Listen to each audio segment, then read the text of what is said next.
Tujja kukola omukolo omugazi ennyo mu bbanga si ddene. Mpuga uses the anus to breathe to reason. Amara kubitula mu ntebe. Alowoleza mwana si mu bunyero. Ono mwami Sebufu bw'omutunulira tavu yavumani. Sagala biyingirira bino manyi nti binago bikosa gwa biwulira gwe tobyogera.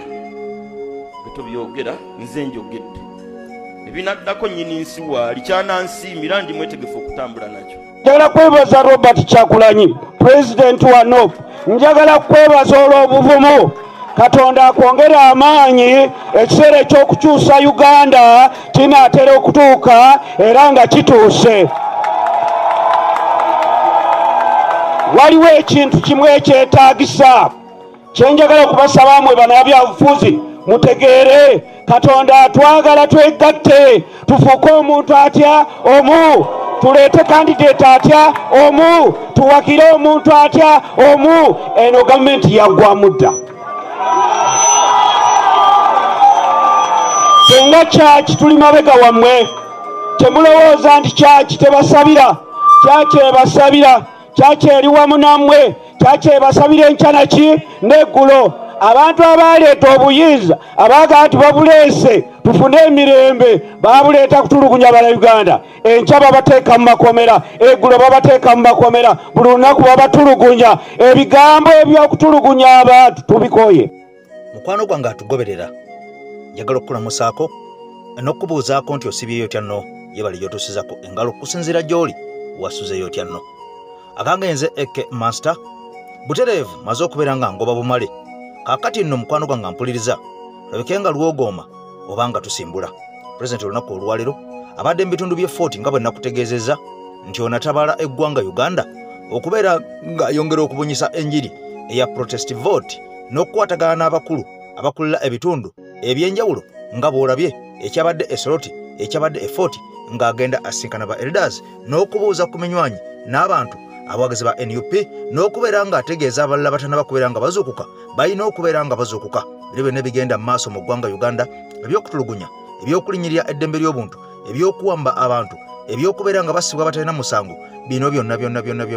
bikolebwa okubeera nga batutiisa, bikolebwa okubeera nga batujja ku mulamwa. Kaakati no mukwano gwange ampuliza nja kusaba n'obwembe video no sokojimpere ekigalo nkulage mukwano gwange ebadde ebuziba byotannaba kubeera nga otegera, byotannaba kubeera nga obuuka. Kaakati no mukwano gwange ampuliza President Kyagulanyi Center Mitembo National Unity Platform kye kibiina nga bw'omanyi ampuliriza ekiriko eky'omulembe guno omutebi era ekyabavubuka abateerya ntama kaakati abagala okusiguukulula Gen Museveni okumuyiwa ettale. Kaakati nno bino byonna nga bigenda mu maaso abasajja tebatudde mukwano gwange ampuliriza. Kaakati nno wabaddewo okulya n'okukombeesa wani, wabaddewo ebibiina ebyenjawulo naye nga bino ebibiina nga bwe nakutegeeza bibaddewo kiguumaaza nga ente esula ku kikuumi bw'owulira essanyu owulira ng'efuwamu ng'olowooza nti eseesaamu kumba omuliro gwazikidde dda. Kaakati mukwano gwange ampuliriza njaga nnyo butereevu nkulaga bimu ku ebyo ebiviiriddeko mwami Museveni okubeera nga obusungu bwamufuukira obusungu, okubeera nga ennugu yafuuka ennugu, omusajja omukulu ow'enkofiira okubeera nga ebigambo takyasobola kubeera nga abyatula. Wabula kakati ono yasalawo okugyayo obuze buli bwennyini obw'omu nsiko obw'abasajja abayekera bennyini. Kaakati no bino byonna nga bigenda mu maaso waliwo ebigambo President Kyagulanyi Center Mitembo byazze ng'ayogera, byazze ng'afalatira bannansi, byazze ng'abuulira bannayuganda naye nga bino bibadde tebibeerangawo. Era nga bino byonna okubeerawo omusajja amaze kubeera ng'akakasa nti ali solidi. Jjukira nti ono bamwegezezzaamu enfunda n'enfunda okulabika nga musajja tubamuteeka mu kkomera. Kaakati nno bibadde bikyagaanye era nga mwami Kyagulanyi akulaga nti generation eno eriko. Kaakati ono generation leader gwe tulinawo olunaku olwaliro. Ne bw'onoosiba abantu, ne bw'onootulugunya abantu, ne bw'onoowamba abantu, ne bw'onatta abantu. Kaakati abantu bagamba nti ekimala ennyindo y'enkoko kyekyenye muganda wange kakeeto. Kati bino byonna nga bigenda mu maaso nga bwe nakugambye nti ntambula na mulongooso mu Luutansozi. Njagala butereevu nnyo nsookenko ku bigambo bya President Kyagulanyi Center Mitembo. Emboozi eno oba sipiiki eno gye yakola teerabwangako wantu wonna okuggyako yagikolako eruweero.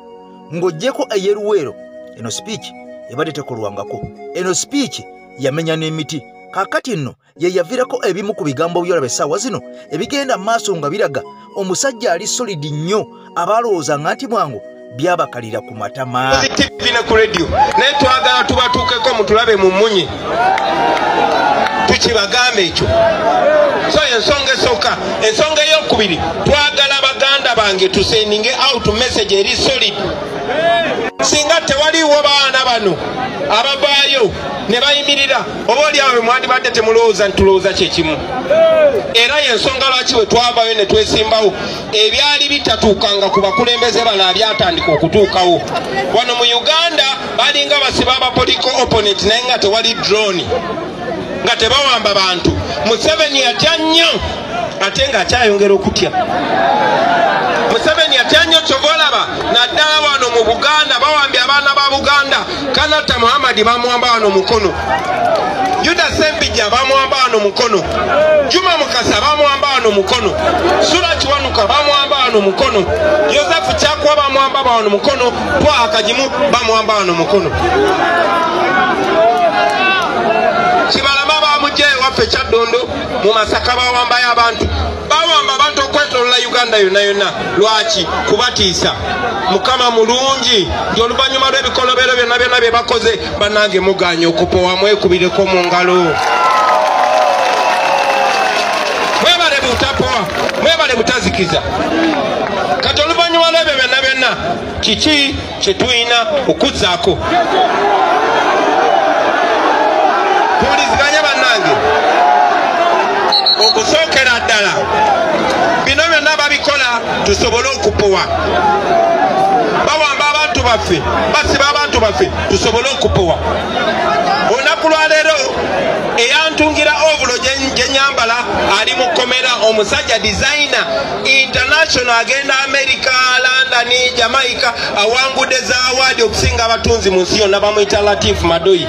bamukutte musajja rasta talina buzibu ne bamusalako n'enviiri nakati ali mu komera naye nze nyambadde engoye zange ndi wano tebankwata lwaki kubanga baagala okukwata mmwe abaneetoolodde babamalemu amaanyi mugambe ebintu bya Kyagulanyi bino byakutusirisa baagala okunjawula nammwe mugambe zino ensonga za Kyagulanyi zino ensonga si za Kyagulanyi zino ensonga zizo zino ensonga za buli muntu buli omu kimukwatako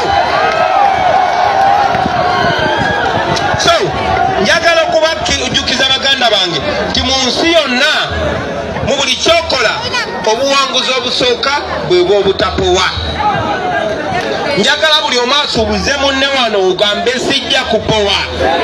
gamba muno sijja kupowa gamba muno sijja kuzikiza ekyo kyekisuubizo kyetusobola okuwaŋŋana baganda bange baganda baffe bangi nnyo baabuzibwa tetumanyi gye bali baganda baffe bangi nnyo baatemulwa ekyo bwe kyagaana nga batusibye makomera kiganye batubuzizaawo kiganye batutemudde kiganye Museveni n'anyenya mu ggwanika ly'eggwanga n'akwata mu kisawo ky'eggwanga ng'era omubbi yenna bw'aba ababbye nga mumulemezeeko abbye ekisawo kya ssente ne mumulemerako aweta ekkoona ne muliweta akkirira ne mukkirira kyaba alina okuddako kukwata mu nsawo yammwe atandika obakasukira obuswazi mu nsawo mulimu ebyetaano mulimu ebyebiri mulimu n'ebinusu kati n'akwatamu n'akasuka ebinusu n'akasukira bakansala abamu ne baduma era mubamanyi naye agenda okulaba tumulemeddeko n'akwata mu nsawo n'ajjayo omutwalo n'akasukira bakyamaani abamu abazi disitulikiti mubamanyi abamu yakiganye n'akwata mu kisawo n'akwata ku byetaano etaano ate bwe njogera ku byetaano etaano muba muntegera n'akwata ku byetaano n'akasukira abakulembeze ate abasingawo ab'emyoyo emirafu ne baduma naye tumulemeddeko kuba mu nsawo emwo mulimu akatiba akakuba sente zaffe ke twagala baganda bange ekisookera ddala kya butapowa temuzikizanga temulekerangaawo omuntu ne bwakulyangamu olukwe nzize ŋŋamba gamba nti buli muntu nange nkiddamu buli muntu nange tutandikire ku nze kuba bwe mutatunulira n'amaaso gankaliriza abalala mujja batiisa amaaso bw'oba totiisa Kyagulanyi maaso tewabangayo n'omuntu yenna akutiisa Museveni buli muntu tusobola mutabukira ekyo kindese ku nsonga eddako bye twabasuubiza basaba ne banyabo bye tuyimirirako twabagamba garanti yokka yokka yemmwe tewaliyo mulala mmwe abantu yemmwe babosi baffe bannabyabufuzi bangi tebagala ngambe bantu nti mmwe babosi baabwe kubanga mujja balemerako bakuba nga balina okukola ekituufu yemmwe babosi era mmwe bwe mulisuula gaadi kaliba kaweddemu naye bwe mulisigala nga muli ku nsonga Museveni ne bwali gulaani ne bwali tutta ffe n'abali wano ne tugwawo mujja kuvaamu abali omwo era mutuule wano tasobola tumalawo eyo no yensonga lwaki baganda bange bwe twalabanga Museveni atandise otwetooloola akutte sente z'eggwanga agula abamu ku baffe nga bwe nabasuubiza nabagamba sirina gwe nzija kuttira ku liiso oba oli muto oba oli mukulu oba oli kyali wange oba oli kanyamanga edi mutwe oba oli wa kitiibwa nnyo oba oli mulungi nnyo oba oli munaddiini nnyo tewali gwe tujja kuttira ku liiso basebo ne banyabo olw'ensonga eyo njagala okubajjukiza eno ensonga nti bakozesezza zi media house nyingi zi TV ezisinga ziri ku payroll ya Museveni zi radio ezisinga nga mulimu n'ezaffe zetukkiririzaamu yensonga lwaki bino ebyembagamba wano tebajja kunzikiriza byogera ku radio tebawagala mazima bagenda kujja babagambe nti aba NUP balina obutakwatagana balina okayana ensonga eryemu yanguzi mujjukira nti Museveni yakozesa sente za muwa musolo n'ayingira mu FDC n'agicyankalanya bwatyo bayingira mu bibiina bwatyo bwe yagula DP NUP bwe mbanze nkyagikulembera baboyi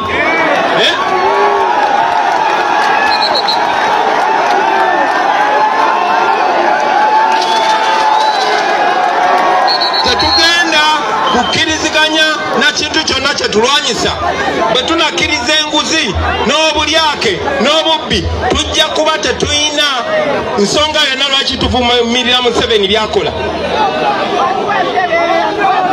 Uganda tufiirwa abaana 300 abali mu wansi w'emyaka 5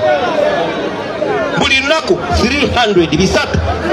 olw'amalwaliro amabi buli lunaku abakazi abalina embuto bafa 40 buli lunaku bafudde jjo bafudde leero bajja na kufa n'enkya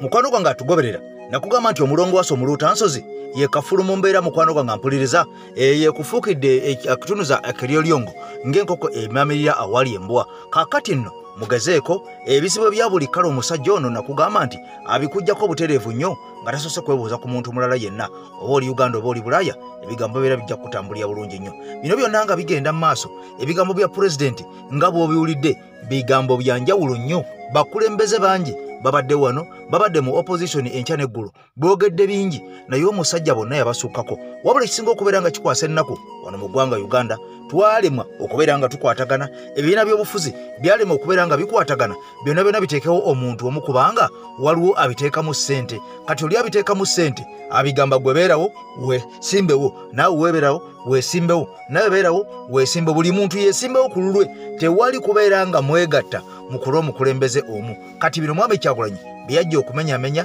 byajja okulwanyisa byajja okumalawo byajja okujjawo kakati bino byebifuukidde ddala ettabbu naddala eri abawagizi ba Mwami Kyagulanyi kubanga ono ye tebasobola kubeera nga bamukwatanga omuntu kubanga bw'omukwata ensi ejja kwebuuza omusajja yakutte waaki olw'okuba amuvuganya atakutte emmundu atagenze mu nsiko atasse bantu oba okwata waaki okubeera nga omugjawo kati ono bano basalawo amagezi ne baga nti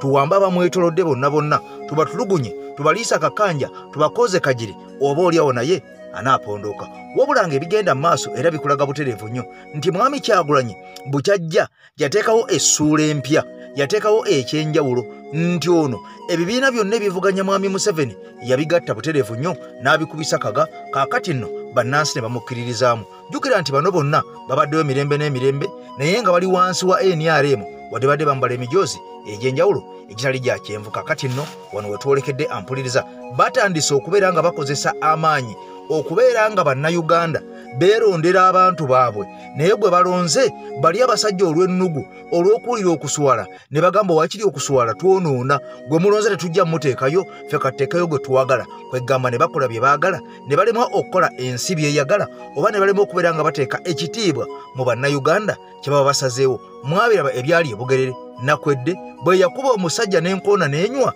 n'amusinga obululu kumpi mutwalo na kusoba naye baagamba ono gwe twagala kati kifuba NRM kyesalawo kyekikola tetukyali ku by'abantu ba bulijjo kati tusazeewo ffe twagala kyaffe nga ffe ono gwe twagala mu paaliyamenti mwalabe bya kanso Elias Lwimbazi Nalukoola bwe yawangula akalulu naye ebyaddiridde mwabirabye batandise emivuyo kati abantu bano bye bakola biraga butereevu nnyo nti bulijjo aba opposition abawangula tebaggyibwayo mu paaliyamenti wabula aba National Unity Platform kasita bawangudde kaakati abasajja ensonyi bazifudde obusungu wabula bino byonna nga bigenda mu maaso njagala nnyo sooka owulize amaloboozi gano wulira ebigambo bino omusajja ono byayogedde naawe obali tobigererangako bigoberera naye amazima gennyini byebituufu. Kyagulanyi bwe yali agala okwesimbawo ekyaddondo ebibiina by'obufuzi byonna mu Uganda eby'amaanyi okuli DP, FDC byagaana omuwa omukisa era ne bimumma kaadi najjanga independent. Kyagulanyi bwe yagala okwesimbawo ku bwa pulezidenti era ebibiina by'obufuzi wano ebyeyita mu by'opposition byagaana okumuwa omukisa okujjanga pulezidenti mu bibiina byabwe. Kyagulanyi naggulawo ekisinde ekiyitibwa People Power. Ekisinde kino bwe yayagala okukiwandiisa ng'ekibiina Balamu yadduka mangu n'akiwandiisaayo ng'ekibiina n'amwesooka. Kyagulanyi kwe kusala amagezi n'afuna bakibalama ne bamuguza ekibiina. Gavumenti yamusibira mu bbwa tetegedde kuba ebintu ebyo yabikola nga byakyama. Singa ebintu ebyo yabitandika n'abampuuga gino emisota tije yatandika najjo teyalisobodde naye gyamujoyininga luvannyuma ng'ekibiina yakigula. Kati kikyenkulaga nti bano abasajja ba FDC Katonga simanyaye PPF singa ddala bali fireeti eri Museveni nga b'opposition teyali bakkiriza ggulawo kino kibiina n'akiwandiisa ko bo tebeekwese nako. Era Electoral Commission ekoze ekintu mu budde bwennyini mwe bakyagala ng'ebbanga libulayo ttono tugende mu kulonda. Lwaki tibagenda okuyambako Museveni okumenyaamenyamu obululu kubanga bannayuganda tetutegeera kyekimu. Waliyo bba abagoberera buli ekidde eno kye bagenda nakyo ekidde kweganga bo tebategeera naye nga bba ababuufu baabuuka kumanya nti bano baddiikula byabufuzi bo batambula ne bamanya nti kati kino ekibiina kiweddemu supu tulina okugulawo ekipya. Olaga bannayuganda ti Museveni tumutwale nga tebalina gye bamutwala bamutambulizaako ekyeyo kye. Bo bali comfortable twagalwanira kyakubeera Lord Mayor ti kasita ye tavaawo awo ate obwa pulezidenti abwagaza ki. Besigye gwe bateekawo nga pulezidenti oba ayisemu batayisemu bo basigaza bino ebifo byabwe. Bo balwanira position zisemujju nganda naye n'amanya nti bwe naayingira paalamenti nze n'ennyimba oluyimba Museveni famire ye eyonoona ssente n'embeera mu ebyo ab'ekira bajja laba nga mbalwanirira ng'awo mba nkola. Lwaki olowooza Ssemujju tebamuwamba ne banoonya omwana abeera eno ku kasimu n'ayogera ku muhoozi oyo ne bamunoonya ne bamukuba emiggo naye oli ababeerako wali mu kamera. Lwaki nti muntu waabwe yalaga nti Uganda erina democracy on international level nti abeera wali n'abakolokota nga tebamusiba. Akitegeera kati bano abasajja baddiikula ba byabufuzi singa ddala bano ba PPF baali opposition nabo tebaalikkiriziddwa kuggulawo kibiina tebaalikkiriziddwa. Era wali we baalyetemyemu nti FDC Katonga akabwe kalibadde kaweddemu balibadde either bajoyininga bibiina birala naye bye bakola biri mu interest za Museveni. opposition ye muzanyira katemba ayagala ekomewo ku ssiini kuba kye banoonya ku ssiini baavaako Besigye waabwe agamba bamutta bagenda mutuga ne bannayuganda teri akyamufaako ne banoonyeza kambaaka ebuze kati bano balukwago beeyisanga olaba oli Luswa Luwemba tewatali Besigye beeyita bagezi naye tebasobola kubeerawo tebasobola kusitandinga kyobola bavaayo n'ebifaananyi bya Besigye nti Besigye singa afiira mukomera bwe balibo bakuba kampeyini bajja sooka nabo bagende ku malaalo ge batambule n'ebifaananyi bye bano tebapangako bu opposition be bamu be bampuuga bo bakuleetingawo obukundi eva okuyambako Museveni ku kye bayita divide and rule nti ye asigaza pate yeemu yeena alimu mwabeefuula opposition ne mwetemaatemamu esigaze position zammwe mu opposition ensi kumujja mu ntebe. FDC Katonga faction announced on August 19, 2024 its decision to dissolve the parent party to form a new party if delegates agreed.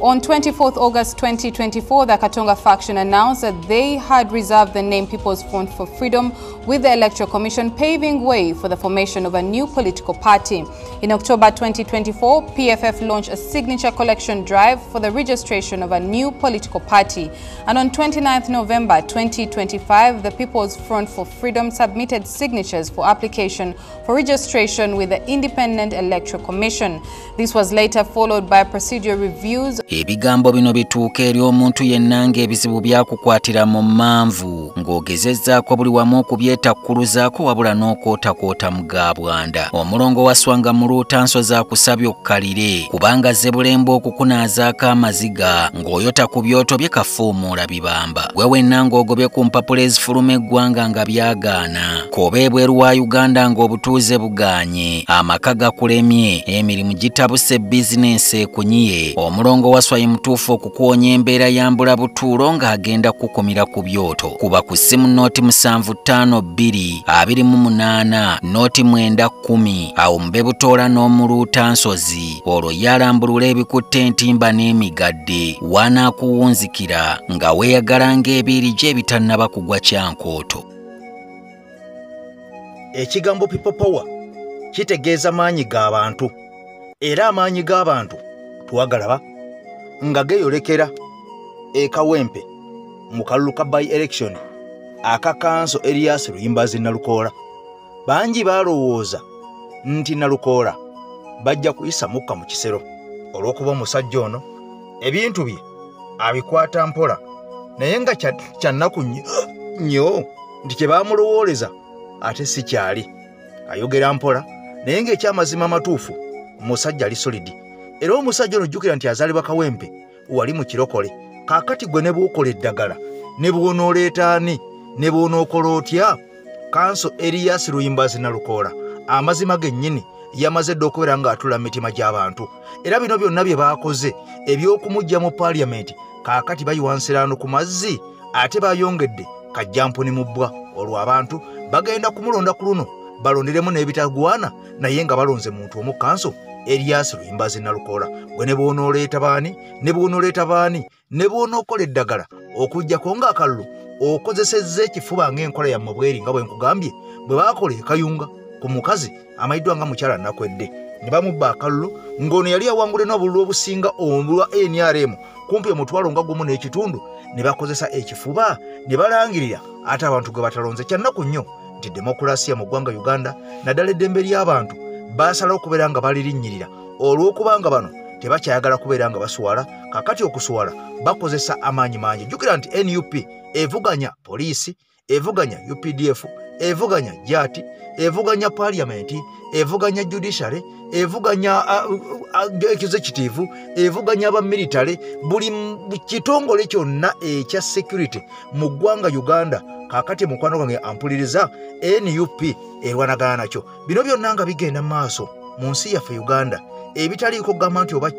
wowayi ampuliriza sooka owulira ebigambo bino ate mukwano gwange ampuliriza tukomewo.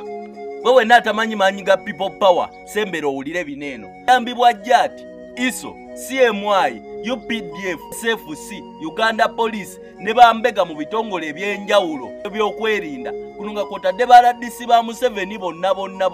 n'abantu bonna betwalaba babba Akalu Kaneno in favor of Nambi kuno kwe kuli ne Electoral Commission Nambi yasobola okuŋŋaanyawo obululu oba basobola omukuŋŋaanyizaawo obululu 859 nino bannambi be baleeta obukonge kwe tulondera judiciary ezinira ku ntoli zaabwe Electoral Commission ezinira ku ntoli zaabwe Uganda Police ezinira ku ntoli zaabwe UPDF ezinira ku ntoli zaabwe n'ebitongole byonna kitegeeza baali bayina obudde obumala okubba Akalu Kaneno naye baafunawo obululu 859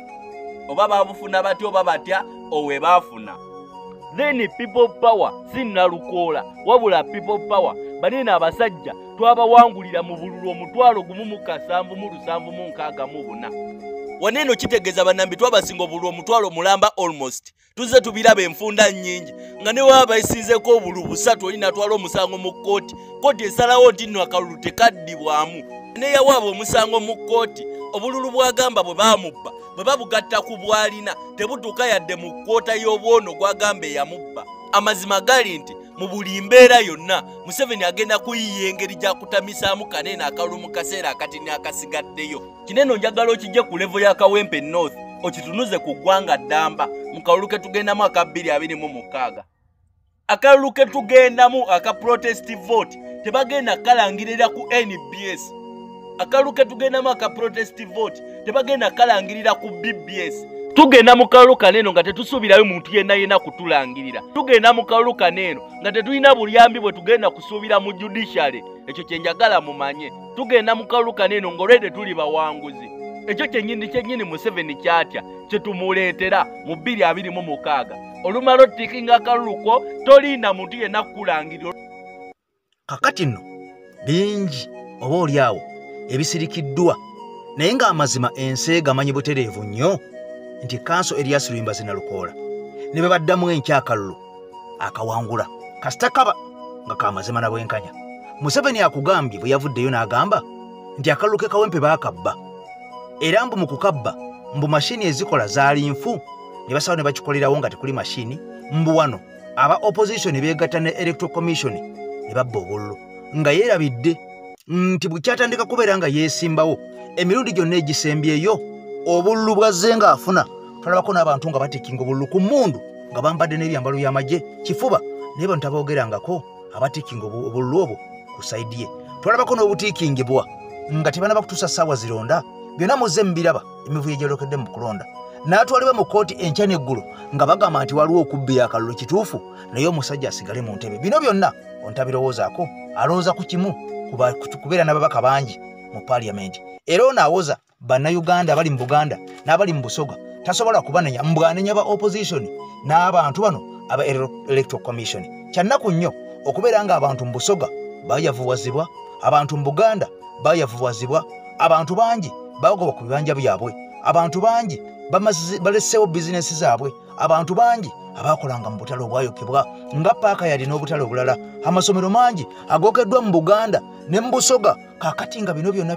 biruma bannansi era nga tebayinza kukkiriza kulonda muntu yenna wa NRM. Kakati noono abimanyi naye yeeyisaako bweyisa. Bino byonna nga bigenda mu maaso njaga tusooke tuddemu tuwulire ku bigambo bino. Mpuuga eyamuloga n'emboga akyawanise olunaku olwaleero. Mpuuga olutalo lwe yazzaako oluvannyuma lw'okumunenyezebwa lusobola okutwala kulowooza nti yalumwa okugwa mu lukwerwe olw'okuwamba Mami Kyagulanyi. Byonna bye yazzaako oluvannyuma lw'okunenyezebwako bijja bitulaga nti yalinawo ekigendererwa ekyali munda muli eri alinayo emisango tanazaayo na kaadi. Ekyo nakyakisolovinge kiggwe agende bulungi atulage ebiki byagenda okukola n'ebirubirwa bye Kyagulanyi byabadde alemeseza oba Nuupu oba bakulembeze ba Nuupu. Mpuuga tanaba kuzza kaadi ya NUP tanaba kugizza. Kati ekya kaadi eyo tujagala nga yali omukulembeze twagala ne byalina okwansalinga naye okugenda kwe kyewuunyisa era kaweefube gwe bakoze okukola ekibiina tulaba nti tebafunyeemu kutaataaganyizibwa era buli kimu bakikoze mu pipeline ne electoral commission gyeri bulungi tenabeerako na musango gwonna kufulumya kibiina ekyo nga bwe gwali kweni UP ng'ewandiisiddwa webale nnyo webali eddala waliwo laale yali jinja ne annange gondi abantu lwakuba kibeekaza gundi oyo Abedi nakwata omuzindaalo naffe twagala tumanye we tufunira wa ngomanyi gwagamba tufunira wa ayagala Kyagulanyi abalage we bafunira kakati luli ababadde bawa amagezi NUP kya mukisa mulungi tugenda kulaba bo bwe bakola okuzimba ekibiina n'okufa ku bantu n'omulamwa gwakyo omutuufu. Nsaba munshi yalingire video eno ku buli mwana wa People Power gwe mumanyi nti tatya ntalo tatya biduduma okitegera ekintu ekyo nga twakikola ku ambasada wa America nga Museveni amulunge ne Muhoozi. Nsaba tusuubule olutalo tulusuubule olutalo luno tulusuubule lubeere lwaffe tululwane luno okitegera ekintu kino Museveni mbu bali ku ambasada wa Germany era bategese okwekalakasa ng'ennaku z'omwezi 5 abapiraawo mbu lwaki ambasada wa Germany yeyingiza mu nsonga za Uganda. Piraawo tekiikirira Uganda, piraawo ekiikirira famire ya Museveni. Kakati ffe bannayuganda bali oppressed abaamatidde ensonga z'omusajja zino ze yakoonyeeko n'akugamba human rights mulekerawo ziviolatinga era ekintu kino kyasise UN okusembererawo okitegera n'esembera nemugamba Seberi etteeka togeza kubanga nakugambye UN it has come to stay egenda kusigalawo either egenda kusigalawo under responsibility to protect oba si kyekyo egenda kubeerawo nga mediator eri mediation is excellence Kyagulanyi yabagambyeko meaningful mediation UN kyegenda okukola kubanga kyalemye mu iPod kati either agenda bile kaba agenda mu mediation oba si kyekyo egenda kubeerawo as responsibility to protect gwe munnayuganda wenna essaawa eno oyina immunity ya UN, you are protected by the UN. Toddamu kutya Museveni taddamu kutiisatiisa kubanga n'etteeka lyabadde ayagala okutwalyako mu kooti martial UN yamugambye togeza kakati bo bamulinze bulinzi kulaba kikyazaako ne wanaakikola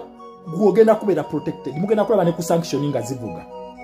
bulijjo temwesonga sanction size mulinda kati mugenda kulaba kubanga nagambye no stage ba police makers bali mu kuwanagana ne system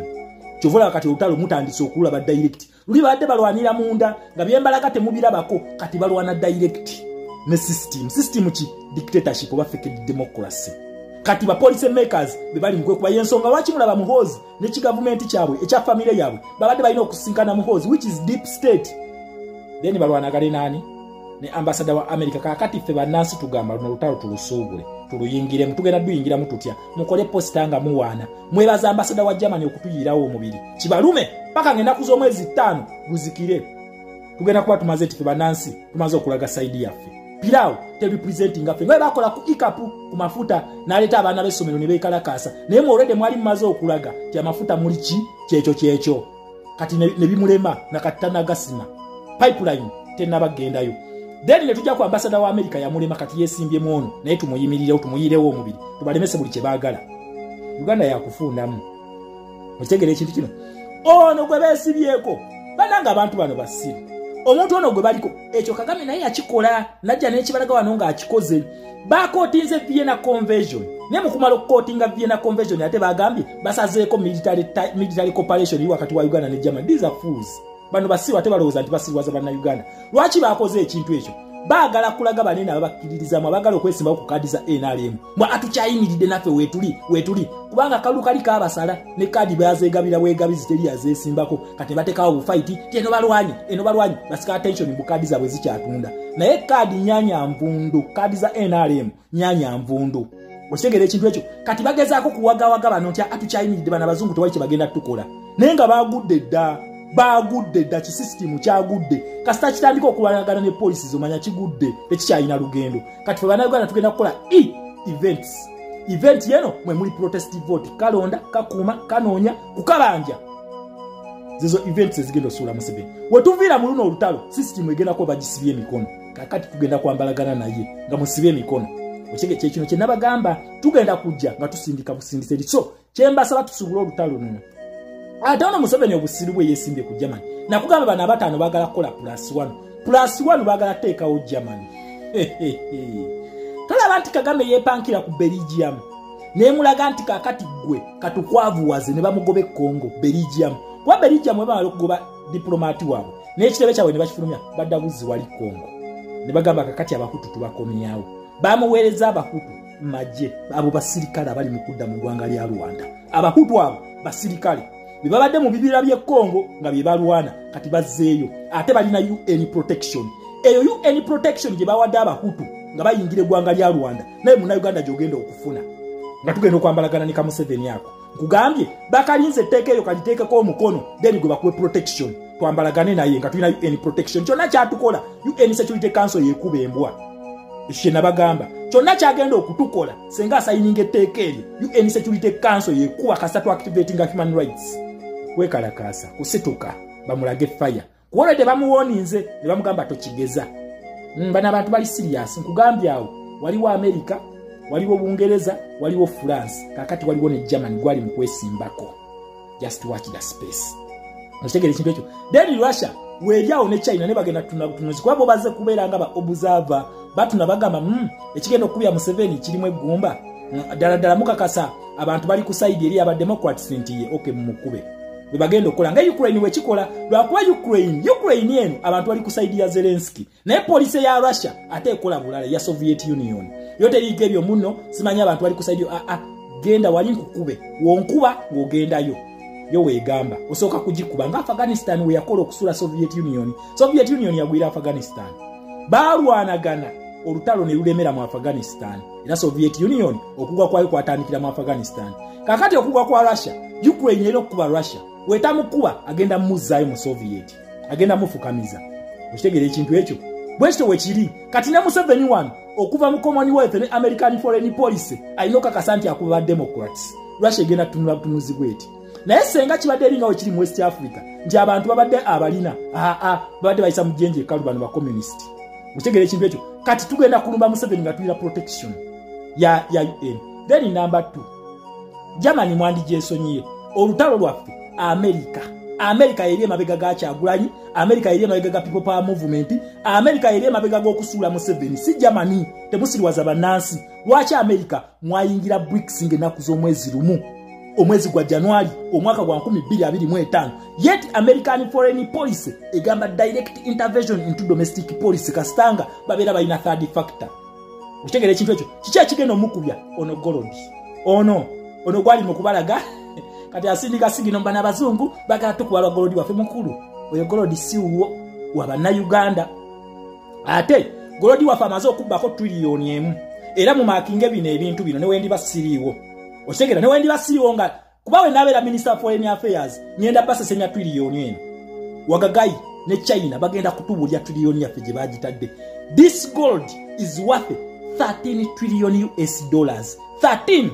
Golodi ono ali Busia mu katundu kamu nakugamba Uganda eyo eyina Golodi asobola okujja trillioni zinkaaga eza dola mu saturation trillioni nkaaga naye tuli baavu tukuuta toyi tetulina luguudo lulungi tuli third world ensi ezimu kuzikyasinziza gold deposit si reserve enjawulo eri wakati wa reserve ne gold deposit ye source kyekiyombe reserve ogula buguzi n'oleeta n'ositowalinga ffe tulina birombe currency yaffe nafu kudiruki ebyo tulina okwerwanako currency yaffe erina okubeera ku currency ezimu ezikyasinza okuzitowa mu nsi kuba tulina golodi mungi okitegera ekintu ekyo we tuba nga tusobola okujja trillioni eziwera enkaaga mu saturation mu golodi mokka nga tukutte ku mafuta n'ebirala okitegera lwaki currency yaffe nafu lwaki tuli baavu nabagamba mu myaka 5 Uganda eyo mu Africa ezo South Africa ne Nigeria zina kuba nga tezina kye zitugamba ezo naye tulina abantu abasiru abatuusa abo okitegera ekintu ekyo kati golodi oyo yagenda okukubya then number 2 ng'ennaku z'omwezi 15 mwayingira Naamu era Bungereza ayita His Excellency Kyagulanyi ku kitebe kyabwe ekittante ne bavaayo ne bagenda e Bungereza mu House of Lords oba House of Commons nga Lord Bellingham yakulembedde okusuula kakati Germany ojagazaaki lwaki togoba Abangereza n'Abamerika lwaki tobagoba kati bali kubina enkwene enkola wakikere gwayikiriza gwakoleggwako kati balaba Germany ye munafu naye gwe mwerijjamu temumumanyi temumumanyi so bana Uganda we are rallying behind Germany fete tuwagirangako dictator ono nze nabagamba ffe okufugibwa Museveni tuddeyo mu colonialism bacolonialist batufuge batujja balwanyisa abo nga kyangu nnyo tugenda kwesa ziviera convention zaani mu rightful way tujja bagoba naye ono black colonialist ono tetugenda kuyimirira naye paka kulasti kati ajamala abasiri wazambu yetondedde Uganda ne Buganda kudiruki oyo omuntu so yetonda oyo okwetonda asooka tuwa ntebe nga tumugjeeko temubikkirize bwe temubitambuza na bitambuza obi diversion so abantu babiri bagenda okukuba Museveni Bungereza ne America ne yesibye ku Germany oshegere ekintu ekyo France egenda kale France egenda kuyambako nga NATO ejja kuyambako nga NATO ne kakati bwe Museveni wetaaga NATO bazitwalira Libya bali Libya naye sigwe mu just muri biyenje buyenje you are just cockroaches bakwata bukwasi dumu nga bakafuya nga kagweri mushegere ekintu ekyo so twegweke nchaba komuledi